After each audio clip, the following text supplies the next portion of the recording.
What is up, ladies and gentlemen? Steven Austin Toski here of the Maize and Blue Review, here to bring you some more analysis from the Michigan State game. So, before people jump on the comments saying it's another Michigan fan blaming the refs, can't believe this, Michigan lost the game. Yep, nothing that I show here will change the outcome.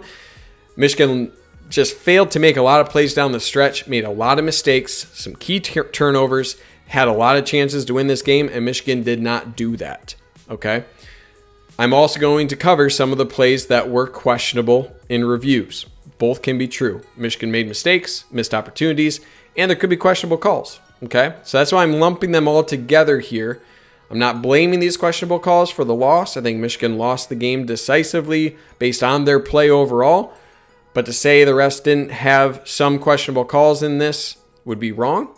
And I'm just going to cover them as a part of this. So if you like these kind of analyses, throw a like on the video, throw a subscription on the channel. Let's get to 200 subscribers here and come over onto the Rivals board where I'm posting these plays play by play every single week moving forward. All right, I've talked enough. Let's get to this. Get it over with. Move on to Indiana. But let's dive into these plays. All right, take care. McNamara with time delivers. Got what you want. You had what you want. All right, let's shift to this view. Let's look at the routes real quick. All right. Crossing route here, crossing route here. This is just to vacate these guys who are in man coverage, okay? Get these guys out of here. Vacate the right side of this. You're going to have Kojo on a crossing route as well. Send AJ Henning up the seam. Now, what this seam does, this activates this safety, right? Single high for Michigan State. Seeing this seam come up here, that's going to take him this way, right? Having these short routes here, there's no reason for him to drift over to the left. So this is all to vacate everybody from this little wheel route for Blake Corum to the left side here. The main guy I think who messes up here is Crouch right here, this linebacker. It seems like he's the one who has to follow because you'll have the middle linebacker just kind of sitting here near this ref over the middle. So it seems like Crouch here, they're picking on him and they like this matchup of Blake Corum getting over here with the traffic of these two crossing routes here. So this works too. You get the man coverage you want, right? Those guys aren't dropping into his zone. You have linebacker, he's halted, right? He's not really getting blocked here. He just kind of stops on his own accord as he sees Eric all across his face. And this is exactly what you want. This guy is manned up. He's following this wide receiver. Safety is still way over here, right? He hasn't triggered down over here. So you have what you want here. It may not be a touchdown, but it's at least a big pickup. On third down, to have that dropped, he's already at the first down marker. Again, you probably like his battle if he catches this here against this cornerback. He probably has enough speed to get to the sideline, possibly. At the very worst, it's probably a 20-ish yard pickup, right? Just can't have that. And start of a bad day for Blake Corum, and that's, look at the eyes, right? That's, if you're looking at what happened here, he starts looking upfield before he secures the catch, right? Never sees the ball in. So Michigan, it's a great design, great play design. You get the coverage you want. Can't have that happen. It's a missed opportunity on third down as well. I think it was 3rd and 6. Just bummer. Missed opportunity, right? Big missed opportunity. First down and 10 at the 15. And they'll run the reverse with Cornelius Johnson, who has a blocker, slips down the sideline. I don't know why it's called it a reverse. Why is he called it a reverse, right? It's just a simple end around, right? I don't know why you call it a reverse. This is just an end around. Cornelius Johnson. Maybe I'm getting mad just because I'm getting mad, but you're going to have Eric All coming around the formation here. You're actually pulling the center as well. He's going to get the first guy, Eric All. Sorry, let me back up here. Eric All is going to be leading the way to the outside. The Stardust is the one who's going to stop, turn, and block here. Single block here on the outside, Andrel Anthony. And that's pretty much it. You're leaving two guys unblocked here initially. Boom and boom. And this guy's going to be the first guy that flows to the play, this linebacker, and then Eric All will be taking out anyone who's flowing outside here, these two gentlemen on the outside. So that's play design, right? Fake to Haskins here. The goal is these two gentlemen will be caught up from the action. Let's make a little smiley face there. These two guys are going to be caught in the action to Haskins there. That will halt them right about here enough to where Cornelius Johnson has already surpassed that with his speed, okay? That's the play design. And Michigan gets, again, what they want, right? Those two guys unblocked, they're held there, right? These two guys are out of this play now, this gentleman and this gentleman, because They were activated here by Haskins. You get what you want. Vistardis is now turning, able to pick up this guy, lead block, Eric all to the outside, right? All good, all fine there. You got to be careful here if you're Vistardis. Probably lucky you didn't get called for holding, for that hand on the back of the numbers there, right? Can't be doing that. Can't be putting your hand back there. It looks like he's pushing, not really grabbing, but we can't see what that front hand is doing from this angle, right? So that's something to watch moving forward. Eric all, block of the play right here. Takes out both of these guys, huge, and that takes it from not only a potential marginal gain to a big gain. He takes out number 3 there, Henderson, I believe, and then his backside actually takes out number 15 as well. So excellent block there from Eric all. Exactly what you want. Good hesitation and patience here from Cornelius Johnson, saying, boom, let's wait for this block. Able to thread the needle there between the two. And now we have why this is a mistake, missed opportunity, questionable call. Call it what you want, but this is called a holding, okay? Right at this moment. We'll have an alternate angle here. Right here, it looks pretty marginal, right? Not a whole lot going, and only now is the ref pulling out that flag, okay? Seems like a late flag. Let's see what actually happens here. Okay, so yes, Andrel Anthony's hands are outside of the shoulder pads of that defensive back, right? Yes, also you have it kind of both ways, right? He's holding on to the wide receiver's shoulders. Anthony is holding on to the shoulder of that defensive back. I think right here is what gets him. See right there? Boom. The flash of that shoulder pad right there. That's what triggers the flag. Did it have a big effect on this play? Doesn't seem like it, right? Doesn't really seem like it. With the way that, again, you see that flash, you see the turn of the player there. That's what gets called.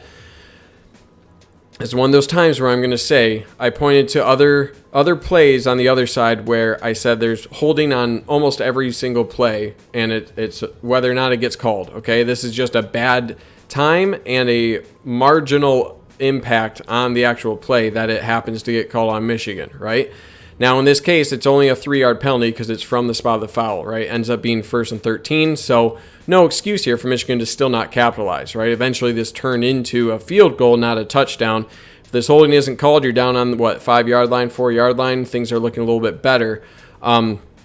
Is it holding? Yeah, seems like it, right? You can see the flash there. Can't be holding on to the numbers on the shoulder pad like that and expect to get away with it every time. You've seen holding calls like this not get called, right? I think I pointed out a few for Michigan State not get called, and I think this happens quite a bit on almost every single play, both sides. So this is more of a mistake. Just a shame it's at the end of the play, seemingly not very instrumental in the outcome of the play, and he got caught, right? So not really judging the call here. I think it is correct. You can't be holding on to that shoulder pad like that, right? Refs, when they see that flash right there, they're going to call it once in a while. Just bad timing and a missed opportunity here for Michigan, who otherwise would be within the 5-yard line with 1st and goal, right? That's my main point. More missed opportunity, and unlucky that they called it on this one on a play that should have that otherwise was within the 5-yard line. With you. And the Spartans get it to Walker. Touchdown, Michigan State. I just spilled water all over myself. And so I covered this play in my defensive analysis video already, so I won't be talking about the actual play design, the happening of this play itself. I'm talking strictly about, was this a fumble or not, the call on the field versus what was overturned, and that nature, okay? So it is coming out around here, okay? He's loosening his grip right around this area. Now, let me state, this angle, we know nothing, okay? We really don't. All we know, some point here, right? Between this frame, I would argue, right here, and right here, we can say definitively that ball is loose, okay? Now, how far in front is his hand, right? All they need is the tip of the ball over the goal line. At what point from this frame to where we can definitively say here, this frame, is this ball coming out? It's some frame between this, right? If it's right here, that's way different possibly than right here, right? Right here, the ball had probably already crossed the goal line. So we don't know from this angle, right? And let's just shift through the other angles that we know of that the refs were looking at, right? Same kind of deal here, except we can tell even less, right? This is a worse angle down the line, down the goal line. We don't know from this angle. Okay, so let's just skip forward from that.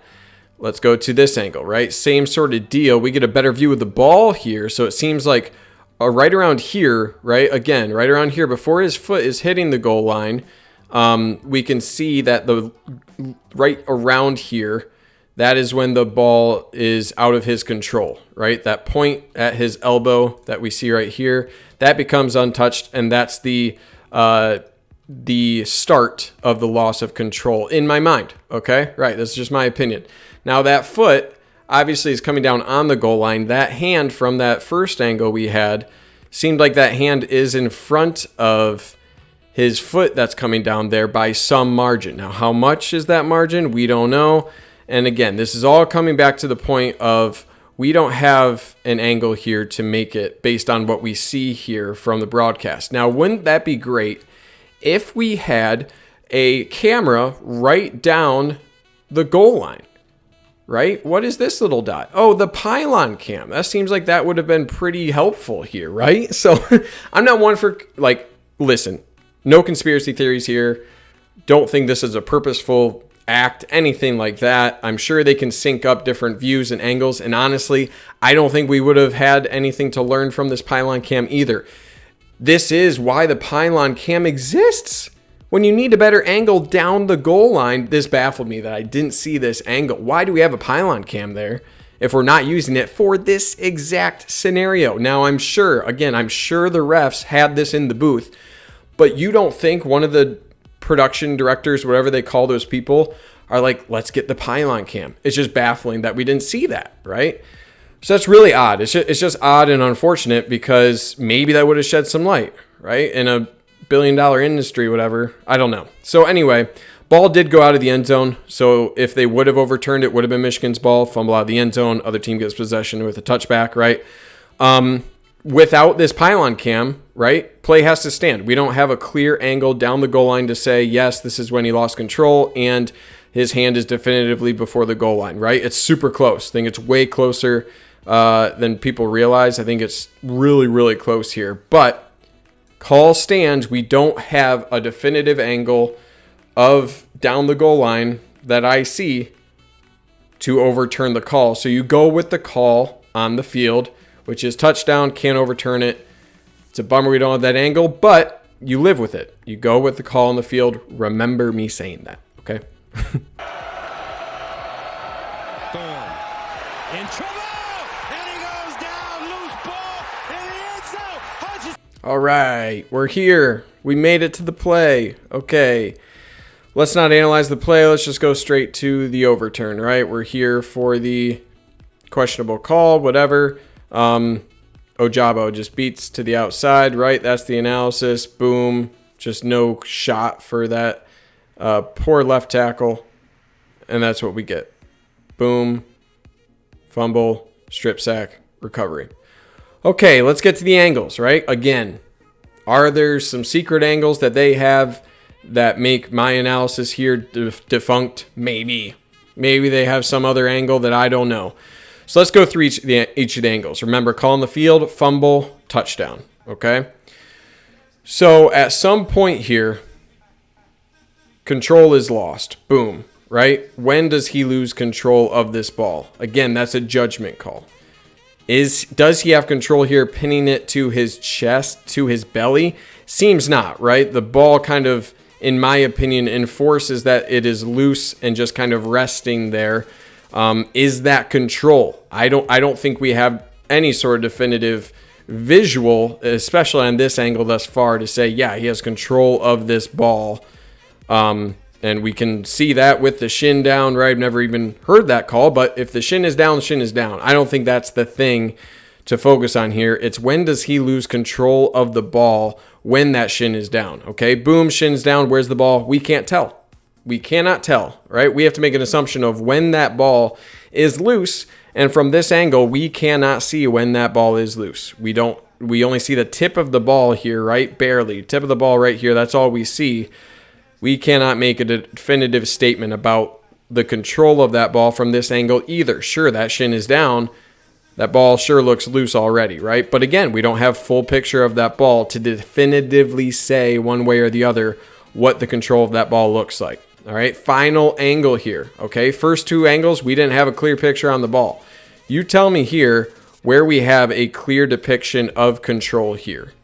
Okay, a clear depiction of control right here. You're saying that this is control. I don't see any way how anyone can clearly say that this right hand against the hip there on the ball resting against his thigh here, as you see the ball kind of rotating. I don't know how you say that, right? I honestly don't.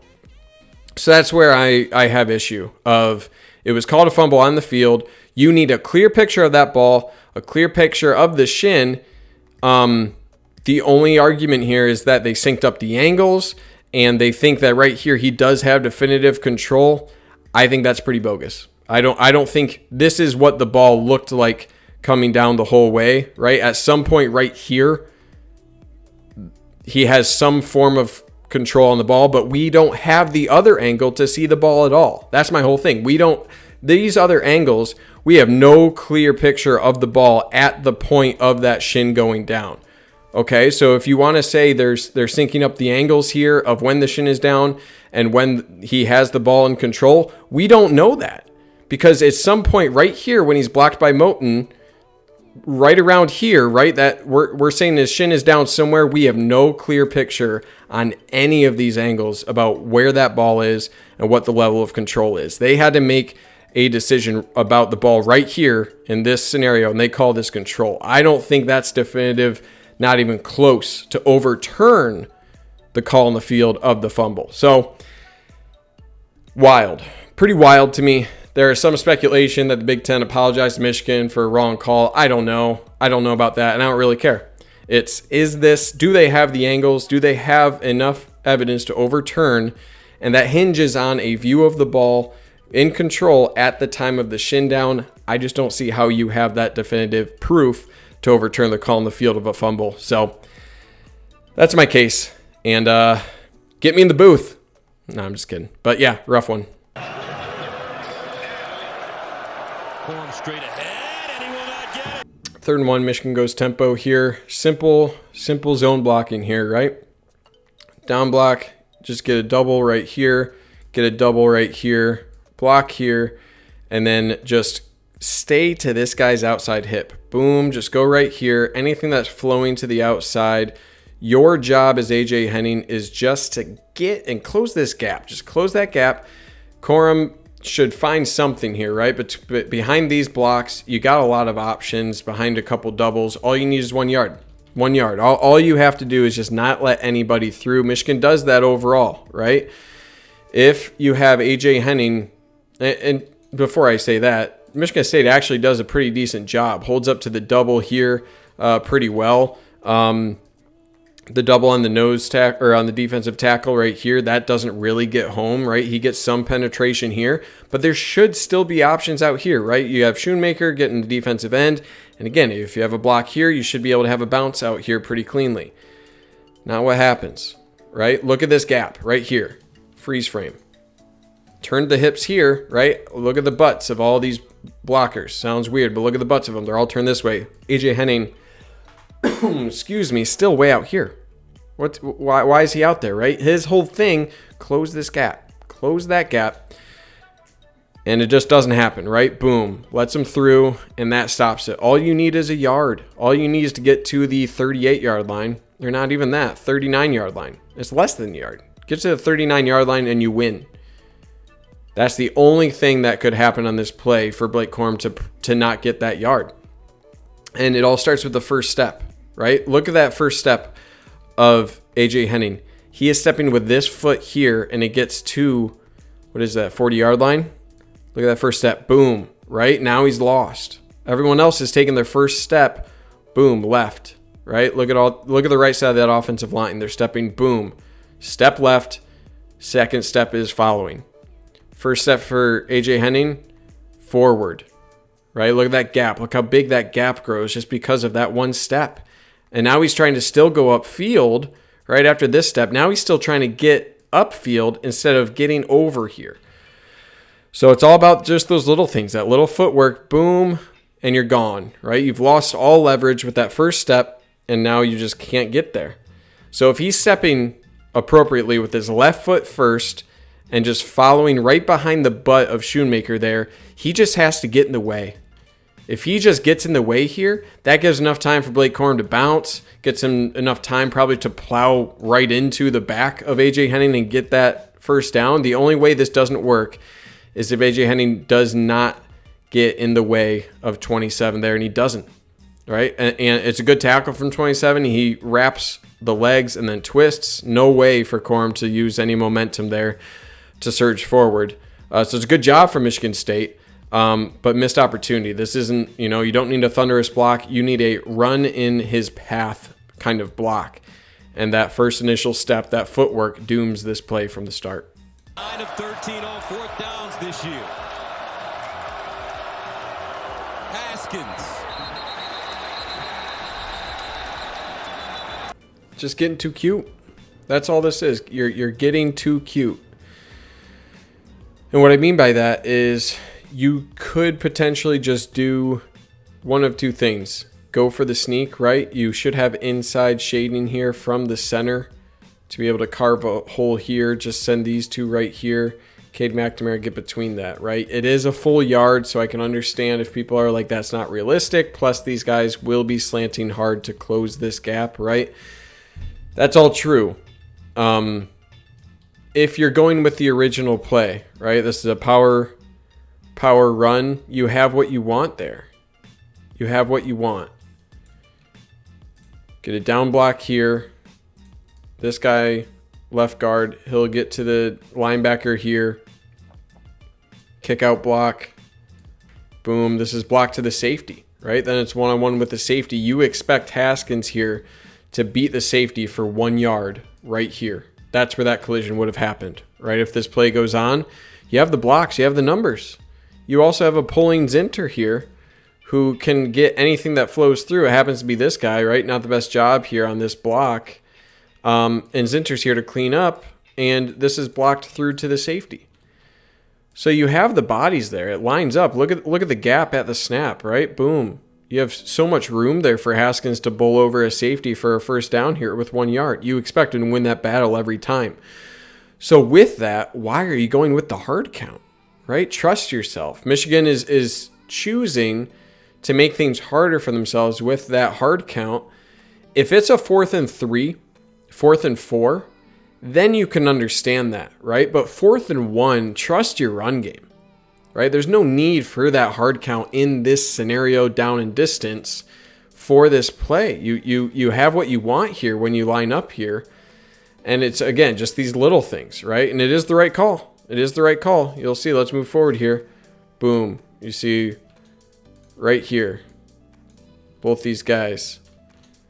You'll see a little flinch here from the defensive lineman right here, and then these two react from that little butt flinch. Since they don't cross the neutral line, that little butt flinch is the correct false start call. So this is just a mistake for Michigan, right? 4th and 1, had to play what you want. The alignment should work for you with this play. Should be an easy yard. You trust Haskins to pick up a yard in that scenario, and the mistake nullifies it, makes it 4th and 6, brings up the punt. Jaden Reed is the deep man. And Reed! No! Robbins fakes it! Didn't get it. And this is something where people are like, did he actually mean to do this? Was this a mistake? It was a mistake. On the second review, and honestly, or I don't know why honestly, but this is the play after the false start, right? So now you're 4th and 6. Instead of 4th and 1, that play, the previous play where it looked like Haskins had a good chance at a yard there on the false start. Now it's 4th and 6. You're forced to punt, and this happens, right? So you go from potentially picking up a first down to this, where you're just not able to hold on, right? A little bit awkward in the hands there. Just loosen the grip a little bit, and that messes up his cadence and his steps there, right? Boom, not able to secure it. Now you're in trouble, right? Now you're going to have guys rushing you, and you're not comfortable. So again, just unforced errors, right? You're in a really good spot. Brad Robbins, great punter, to pin them deep, right? And now you're giving them the ball at midfield. So unforced errors, right? Time and time again here. the last play, 4th and 1, unforced false start, and here just an unforced error from your punter. How many times, does this actually happen to Robbins in practice? Can't be a lot, right? What a weird thing to have happen. What a weird thing. So it's just, again, what do you do about it?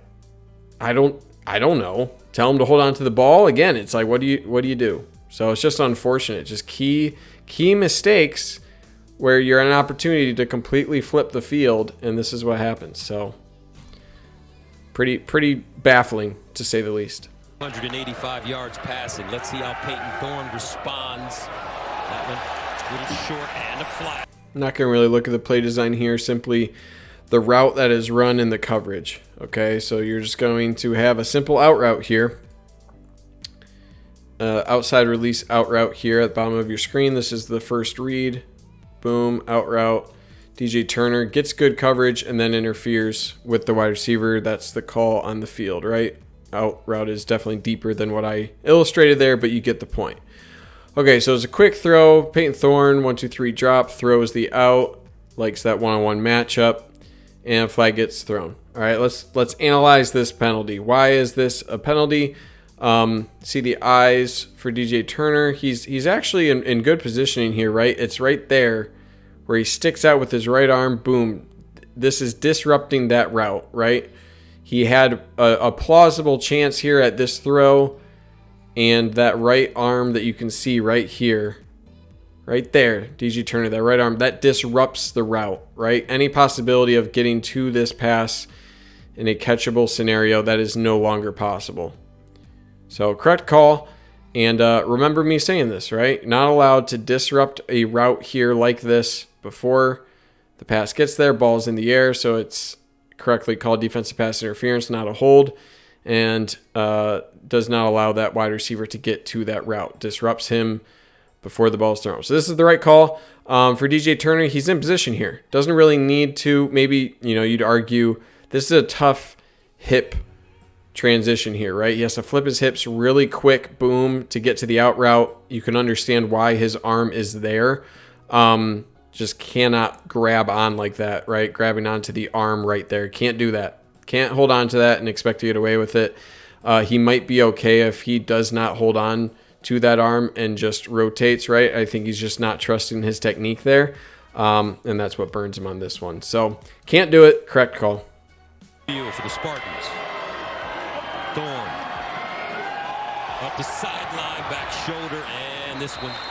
All right, this one again, I'm just going to strictly look at the throw and the call on the field and give my analysis of that. So it's one-on-one coverage, just a little back shoulder throw, right? This is where Peyton Thorne, again, is looking the whole time. He likes this one-on-one matchup, and that's where the ball gets thrown, all right? On this initial angle, it's called incomplete, so keep that in mind. Hard to tell from that, right? With the grass flying, I can understand why it's called incomplete. So let's go to the actual replay angles. We get 3 multiple angles here. So here's probably the best angle you're going to get from the side, close to the ground, because the ground is obviously the vantage point of what makes this complete or not. Can you tell here if his fingers are under the ball and if it escapes the grass, right? Right there, this is the inflection point. Can you tell definitively that this ball is not affected or touching the grass in this scenario, right? That's what hinges on whether this can be overturned or not, your definitive nature of saying that, right? Seems like he's just pulling the ball in, right? I don't know if you can say there's noticeable dragging across the grass there. Does he have control at this point before it makes contact with the ground too, right? Because you can have control of the catch, have it hit the ground. If you have and maintain control through that ball touching the ground ahead of that, then it's still a complete pass. So that's the only way this is a complete catch. This angle, I don't think we learn anything, right? Because the back side of this ball, not this front tip, the back tip, that's where any of the contact with the ball is happening. So honestly, I don't think we learn anything from this angle, except yes, it does hit his fingers first. But again, right there, this second one, boom, hits the fingers. What about this second one right there, right? Is there any dragging of that ball in the grass? I don't know. I think this grass flying up is probably from his hand. It could be from the ball, right? That little tuft of grass. But again, can you say for sure?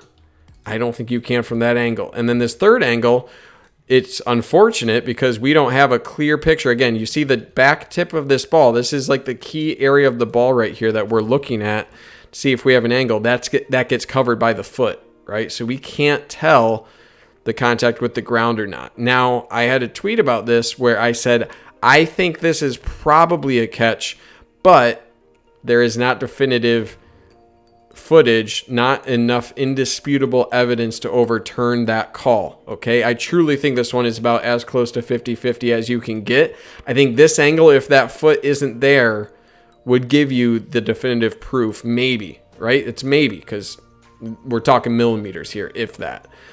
So again, call on the field was incomplete. Is this enough to overturn this one? I might be able to be swayed by this angle that he had control and that it did not touch the ground. Maybe. Okay. So this one, if I'm going to concede one of these close calls, I can understand this one. I still think it's really close. And I feel like you see calls like this stand way more often than you see them overturned when it's this close, right? This close, the play or whatever it was called on the field is most likely to be standing in this scenario. Okay. So again, it's close. It's close. I realize I'm biased. I don't know. That's my analysis. All right. Take it or leave it. McNamara bouncing. McNamara in the corner. Incomplete. And no flag. Kind of shocked this wasn't called pass interference. Okay. This one I'm on the fence about. I think it should have been called. Let's look at the route tree here. Okay. Andrew Anthony on the outside is going to do kind of a little stick route here, maybe a whip route, because it does look like he goes back out to the sideline here after initial cut inside. Routes are kind of weird on this one overall. Looks like you have, I think this is called an angle route. Again, I'm exposing myself without the name of all of these routes, but this looks like Eric All's route, outside release and then cut back up. Maybe that's just a seam route with an outside release. You could call it that. This looks like a skinny corner route here out of AJ Henning. And then you're going to have Haskins release late out of here. He's just coming right here. Kojo is right here. Looks like he, what is he doing? Yeah, he's just kind of just on a sit route there. Little fake to the outside, then he's going to sit, right? So, nothing's open, okay? In terms of analysis, nothing at this point is open. You got single high safety there for Michigan State, and you have a win. With that corner route, you have a lot of room on the outside here for AJ Henning, right? He's going to be out here. Safety, there's no way he can get to that. When you have hashes with all of this green space, that's a win for Michigan. You take that shot. Pass protection is there so far for Michigan, right? Only 4 on the pass rush for Michigan State, running a little stunt, boom. He's going to loop around here, boom, and boom. Plenty in for protection with Haskins releasing late, right? No issue on pass protection here. 64 does start to get around. Got to be careful, Keegan, to not hold in this scenario, right? 64 is getting past Trevor Keegan on the outside here. Wrong color, but you get what I'm pointing at there. So good decision for McNamara to throw the ball there. That's the only option on 3rd and 8 beyond the sticks here. And he did get the coverage he wanted. So let's move on to the actual reason I'm showing this play. And Harbaugh, where's the flag? And I'm with you. All right, so we're watching AJ Henning, right? This is the route. So 2 opportunities for a potential flag here. First one is, questionable. Boom, right here. Yeah, grabbing him, right? You could call defensive hold. This is before the ball is out. He holds him for about, 2-3 yards there. Not egregious. You see a lot of contact from a lot of defensive backs in this scenario. Fine. Another issue I have with this play just overall, right? Lots of field here. He should be continuing on this. It seems like he's cutting this way and is weirded out by this throw here. So a little bit of miscommunication, and that may be the reason this flag wasn't thrown, because you can see AJ Henning rounding that route off towards this front pylon, it seems, instead of continuing on to this back pylon. Now, was it called it seems like it was a corner route based on this initial cut, and he just kind of rounds this off, and then he's surprised by how deep this throw is going. But right here, remember that other defensive pass interference I just showed against Michigan where DJ Turner interrupted the route, right? Did not allow the wide receiver to continue on further and grabbed the wide receiver. Doesn't this seem like the same thing right there? Right? He kind of 15 wraps around the waist, clear grab there, and disrupts. You can see the body turn slightly there for AJ Henning. Doesn't allow him to get any more depth. Now, the only argument you have here is that it's not catchable. Okay, here, could have called a hold. I think that's questionable. But right here, the only argument you have, boom, it's uncatchable.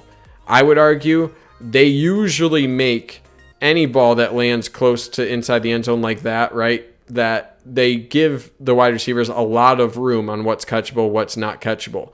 That's clear interference right there to me, where he's disrupting AJ Henning from getting any extra depth there, completely throws him off the possibility of getting to the back of the end zone. Okay? Again, there's going to be people in the comments calling me biased on that, but I don't know how you don't look at that and say, yeah, he interfered with that route and his ability to get towards the back of the end zone. Okay? So that's it. That's another like kind of 50-50 call that just didn't happen, right? You've seen a lot less get called pass interference, and they seemingly let this one go a little bit with a little bit extra contact on 2 points of this route, and Michigan didn't get the benefit of either one of those. So it's unfortunate, again, because it's 3rd and 8. It would have been a big penalty, and Michigan settles for another field goal. And it's loose. McCarthy. Changing point of the game. Get the ball at the 45-yard line, up 3, 7 minutes left in the game. First offensive snap after a couple really big defensive plays, 2 sacks back-to-back, I believe. And just can't happen, man. Just can't happen. They talked about it. Obviously, McCarthy put in this game. Previous offensive drive, McCarthy did fumble. It went out of bounds. This one, obviously, not out of bounds and turns the ball over. It was speculated that McNamara was in the injury tent, right? Had some leg issue that was being looked at. I wasn't there. Didn't hear anything on the announcement, or from the announcers, which is odd. If that were happening, you think they would be talking about something like that. Regardless, you expect your starter and your second string quarterback to be on the same page with the running back. Okay? That's just something, and this is something where I don't necessarily blame McCarthy, right? Because Harbaugh spoke that this was something that was on quorum afterwards on whatever podcast Harbaugh is on. And there was just miscommunication here, right? Miscommunication between the quarterback and running back. And in this case, Blake Corum was supposed to take the ball, right? You can see this is just a clear, there's no read happening here. J.J. McCarthy would not be keeping the ball in this scenario. You're pulling, you got Zinter on the pull, and you got Schoonmaker following, right? So this is a clear give, and Blake Corum obviously thought something else was happening on this play. Gut punch, right? I mean, I feel like I've said gut punch 12 times in these 2 videos, and this one I think is the most true for that. At this point, I feel like I knew the game was over, if I can be really down about it. But yeah, man, it's just crazy to have all these mistakes, right? Sure, you can point at some of these missed calls I'm pointing at and questionable calls, but when you have something like this happening, you know, you're given just too many chances to a top 10 team in Michigan State. You're inviting them back into this game. And that's what happened. Big series here. And Michigan jumps offside. Free play. They go up top. Incomplete. Good defense on the free play, right? Could have given up a touchdown or something, but again, just unbelievable. 3rd and 8, right? 3rd and 8 against a team where Peyton Thorne has made a couple big throws, but overall has struggled, right? 19 for 29 for 196 yards and 2 picks for Peyton Thorne at this point. That's fine, but not lighting the world on fire. So for Morris here to be jumping off the snap here, it's just unacceptable. All right, it puts them in a 3rd and 3 scenario, way more advantageous for them behind Walker in that scenario, right? Walker, it becomes a factor at that point. At this point, you're putting the game into Peyton Thorne's hands. And, again, just can't be doing that. Can't be jumping off sides. Again, you're in such a favorable position with how your pass rush has been getting home all game long. And then all of a sudden you neutralize yourself. You just make things so much easier on your opponent by doing this. And it's just such a bummer. That's it. Just a short one. Just a bummer. Michigan, first down. McNamara lobs it. He's got a receiver, Cornelius. Again, just another fade that's just, it's in this case it's catchable, just not enough people making plays here. Okay, for the routes, you got levels concept on the backside. Andrew Anthony running like a really deep post here. Schumacher on the line here. He's going to do just a deep dig, I think, near the sticks. Eric All, he's kind of offset here. He's going just on a simple crossing route. You'll have a late Haskins releasing to the flat here, and then just one-on-one here for Cornelius Johnson. He's just going to do a fade down the sideline, right? Especially with this safety coming down, right? This safety is coming down here. This guy is releasing to be a single high safety. You have a lot of area to work with here. So let's watch first just the eyes for K. McNamara, right? He's looking at that safety. Right now he's probably looking right at this guy saying, I get what I want right now with Cornelius Johnson to the outside. Tons of room there. This guy is not even close to being able to make a play on that. And that's why he turns his attention, notices he's got a pretty good release on Cornelius Johnson, lofts it up for him, okay? At this point, you're 100% correct. This throw, if it's towards the sideline more and out in front of Cornelius Johnson, potential touchdown, at least a very big play, probably down to the 50 at least. Definitely, actually, you know what? He's probably down to the 40 if that's thrown ahead of him, and it could potentially be longer than that, right? So just underthrown, right? Underthrown ball. Cornelius Johnson does have enough separation here to react to it, does a good job by holding up, and it just goes right through his breadbasket, right? Nothing really disrupting his eyes on this ball. The defensive back doesn't get his hand through the breadbasket here. This is just a straight up miss, right? If we go to the closer angle here, is an underthrown ball? Yes. Got to secure this catch, right?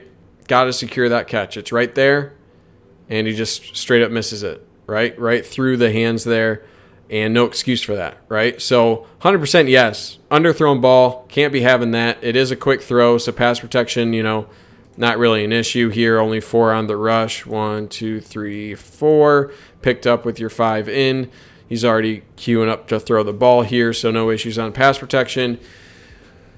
He's just not dialed into this throw. And Michigan puts, they have a lot of opportunities here and just cannot seem to buy one. And this is very, reminiscent of when Michigan State needs a big fade, right? On that earlier play we did on the defensive analysis, the 4th and 4, when State was down 30-14, the quarterback made the throw, right? And in this case, quarterback makes a catchable throw, not an ideal throw, and wide receiver can't make a play on it. So just, it hurts. Hurts the soul. Here he is. Fires. Incomplete. Had him. You had him. Concept for routes, pretty simple here. Cross route. This looks like just a single or just a fade to the outside. Anthony, he will slip right around here, so that's out. And then just a little hitch from Cornelius Johnson.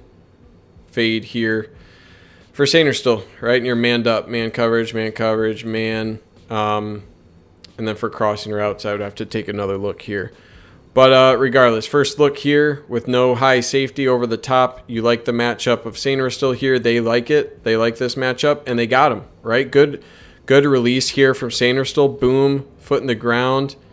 Able to get a yard of separation. Good little arm push there, subtle push off. Has the separation needed to make this play, right? It's just, K. McNamara, he was excellent all game, but this fade, it's just not there. And there's multiple instances where it's just not his throw, right? And this one, it's funny because if you give Mike Sainristil the same pass that you just had earlier on this drive, this last play I showed, where it's just a little short, maybe catches it, right? And in this case, he throws it just a little bit long, no real shot for Sainristil to make this catch. So it's just, again, You had the chance. You had what you wanted. This is, the first read. Have the separation to make this catch with an on throw, and it's just not there. And, this isn't me calling for J.J. McCarthy, anything like that. I think McNamara was exceptional in this game. Just one play short, right? That's a play you need. Less than 2 minutes left, 3rd and 3. I also don't like the play call. Let me say that real quick. With a quarterback who has shown to just not be dialed in on this throw overall, right? It's just not his throw. It's 3rd and 3. And that's your option? Going for a fade on 3rd and 3? This is 4-down territory. So I question that. I do question that because same thing with the 4th down play for State, about in the same area, right, where they ran the fade to Jane Reed. It's a low percentage throw, 30% maybe. And to do that when you're in 4-down territory on 3rd and 3, I just kind of disagree with it overall. I think there's a lot of things you could have called otherwise. Again, hindsight 2020, right? And you did have it. But I don't think this is a throw Cade McNamara has executed throughout this season very well. So to call him on this scenario to make this throw is questionable. I'll leave it at that. McNamara looking, fires incomplete. Can't believe this wasn't called pass interference. Okay, first thing I want to get off right away is that this is not a pick play. Okay, it's not. It's not a pick play. You get 2 slants here on the outside. Slant. He loops around. Okay, this is the concept you're looking for in this play overall. We won't look at the other side. That is what you're looking for all the way. And the reason you do this, you're in man coverage. Okay, so you got man coverage, and this route right here with these 2 slants puts this linebacker puts this player from Michigan State in an extremely tough spot to follow this appropriately out here. Okay, so let's move forward here. The reads for the quarterback are inside out. Okay, so he's going to start at that linebacker. What does that linebacker do? That linebacker is following, right? He is trying to follow on this route that you have. He's trying to follow him out here. And that is what you want from a quarterback, because what this means is one of 2 things. He is going to be vacating this area. To get to this route, right, he will either have to go over top, he will have to go under, or go through. If you throw this pass and he decides to go through, that should be a penalty. Okay? So that's not a bad outcome. And you trust your wide receiver in this scenario to win this route. Inside leverage, that's going to open up a window by this guy vacating this area with one of those 3 options because this route is taking him out there, right? So this is the initial read. He sees him triggering out here, and all 3 of those options I said of him following that route is a win for Michigan. You can see this is a 1 route there for Cornelius Johnson. He gets the separation, boom, hand fight, he's in, right? He's in. Pretend this guy doesn't exist for a second, right? And you win this route. He's already won. He's got a ton of inside leverage. You hit this. He's got even possibly more yardage after this, right? So that's the correct read from the quarterback. Now what happens is that guy following this route, right, is that Henning doing or no, I think that's Sainer still doing the little bubble out route, right? That player from Michigan State following that route, he runs into Cornelius Johnson right there, right? Boom, clear contact, ball in the air, disrupts the slant route. Can't get there, right? You can't get to that route because of that disruption. So it's behind the, I think this is the most egregious of any of the calls I've shown in this analysis. To not call that is flabbergasted.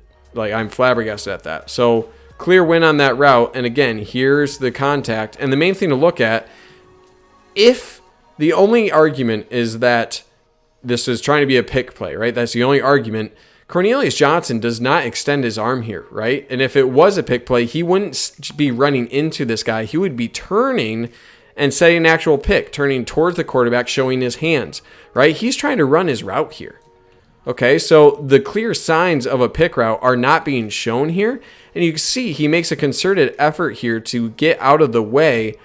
And that player from Michigan State clearly making that initial contact with Cornelius Johnson there. So for this not to be called is bananas. Just straight up bananas. Add in the fact that not only does he get hit here, but the original guy covering Cornelius Johnson at the point of contact right here also has a hand on the hip. Right here. Clear hand on the hip, ball in the air.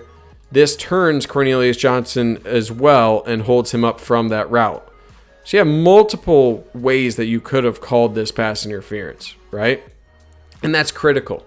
Again, through all of this, I showed a lot of mental mistakes from Michigan, a lot of missed plays on open routes, a lot of missed opportunities, key turnovers that Michigan could have capitalized on.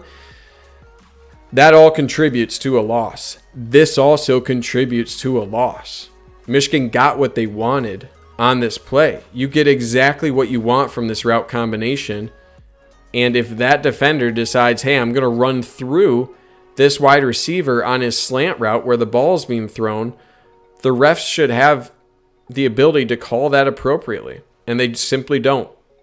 Instead of the ball being on, 16-yard line in this scenario, is Michigan State's ball with 1:45 left on the clock, up 4 points. And that's it. It's the last play I'm covering here. All right.